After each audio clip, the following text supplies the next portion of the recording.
So we're back, CES 2026, and I've had the opportunity over a couple of sessions to ask our Vice Chair of Clients and Industries, Lynne Sterrett, who is here with me now, a couple of questions. And this one's interesting because, Lynne, I remember my first partner meeting. I had the opportunity, we were in San Diego, and you had a digital twin made of yourself. Tell me, I think it's so interesting. That technology feels like it's isolated, but there's so much opportunity for scale. Where do you see that? Where do you see it scaling, and what's the opportunity there? So the exciting part was actually doing the digital twin. It was a little humiliating a little bit because you literally have 60 cameras taking every angle of your body, putting it through. But the outcome actually looked okay. So I was excited about the possibility of it, but I have to say, I don't know that it's reached its ambition. I've never really done anything with the twin. It was kind of a fun thing to do. So I feel like we got to figure out how we're going to take a lot of what we see on the floor here and actually make it into scalable impact.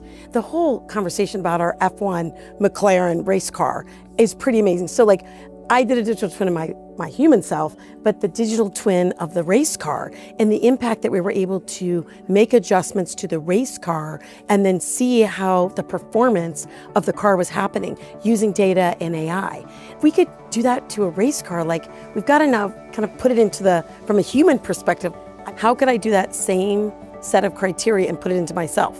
Yeah, and what's interesting, I like that example because I don't think we've gone far enough with humans. Yeah. There were examples on the floor, though. I think we're seeing micro movements in the technology. So there was a robotics organization that actually can leverage simulation, and they're using digital components. So I actually felt a hip from a distance. They can do robotic surgery and train people from hundreds of miles away. They actually did one from Florida into Montreal. That's how far distance, so thousands of miles, where they're using the combination of robotics, simulation using digital tissue that they take, and how do you train people to do that? So it's closer. It's not Lynne Sterrett as a digital twin, but I think we're starting to see the technology evolve where next year, maybe we'll see Lynne Sterrett in that element of being able to leverage it for healthcare, which is amazing. Yeah, I mean, ultimately, the digital twin, let's say we have to have surgery on our knee.